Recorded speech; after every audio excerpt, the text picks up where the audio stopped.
What if I told you that the wealthiest people on the planet don't just get by on luck or hard work? What if their incredible fortunes actually come from a hidden formula, one that's been passed down for centuries, rooted in some really ancient wisdom? Well, that's exactly what we're going to dive into.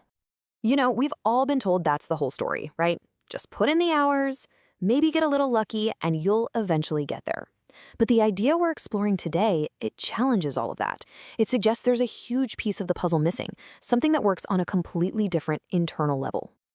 And this is the core idea we're unpacking, that elite wealth isn't just earned, it's attracted.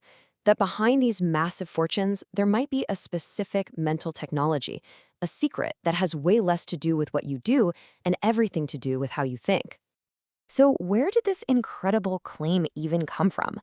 Well, the story starts with a researcher named Daniel Roberts and a discovery he made deep inside the forgotten temples of Egypt.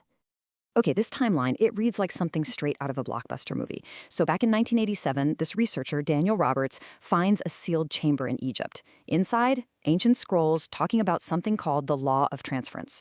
But here's where it gets crazy. Right after the discovery, he's threatened, his research gets stolen, and then he just vanishes. It really makes you think this knowledge was so powerful that someone wanted it buried for good. So what was this dangerous secret? It was a totally radical idea. That fortune isn't something you chase with your hands, but something you summon by mastering your own internal state, what the scrolls called your inner vibration. This was the game-changing principle that Roberts supposedly uncovered.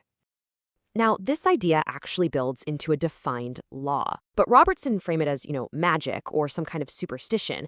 He described it more like a form of mental physics, basically saying that our mindset, just like a physical force, can have real, predictable effects on the world around us. And here it is, the law in its simplest form. The law of transference is all about attracting wealth by aligning your inner state, your frequency, with it. It completely flips the script on the usual approach, which is to desperately chase after money from a place of not having it. This quote, supposedly taken right from those ancient scrolls, just nails the whole concept. It says that wealth doesn't start in the bank, it starts in the non-physical world of your thoughts and feelings. The key takeaway? To control the material world, you first have to control the immaterial world inside you. Let's put this even more simply. Just think of money as a type of energy. And like any energy, it responds to other energies.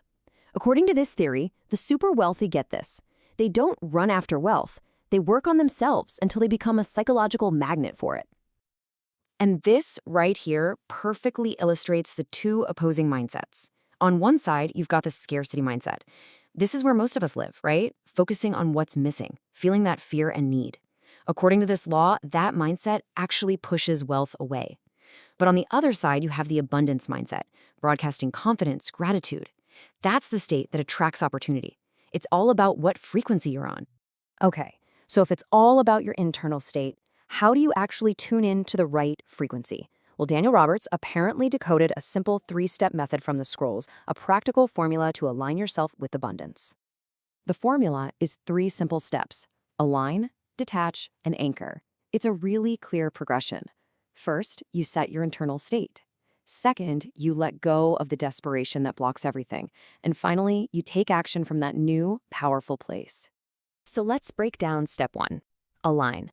The idea is to start every single day by closing your eyes and actually generating the feeling of already being wealthy. Don't just picture a bank account. Feel the relief, the freedom, the security of having more than enough. The theory is that this specific emotion becomes your broadcast signal for the entire day. Now, step 2 is fascinating, and it's a bit of a mind bender.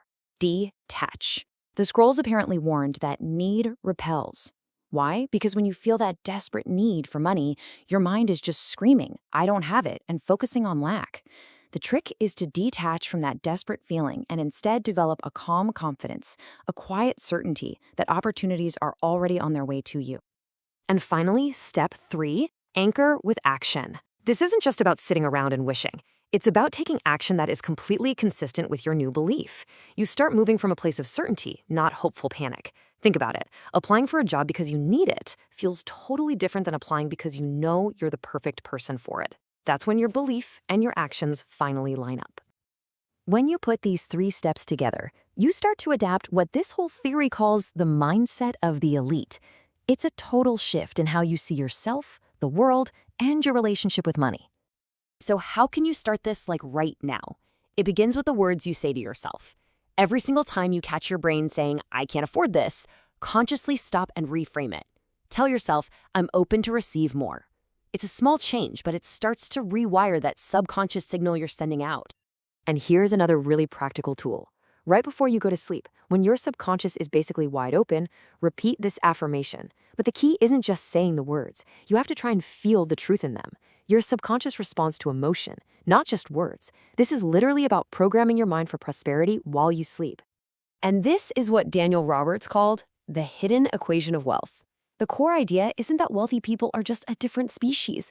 It's that they have been taught a different way to think, a different internal operating system. And the good news is, anything that can be taught can also be learned. We'll end on this really powerful quote from Roberts' notes. It suggests that wealth doesn't respond to struggle and force, that's the hand that knocks.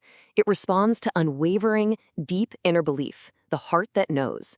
So the question this leaves us with is a simple one. What does your heart know?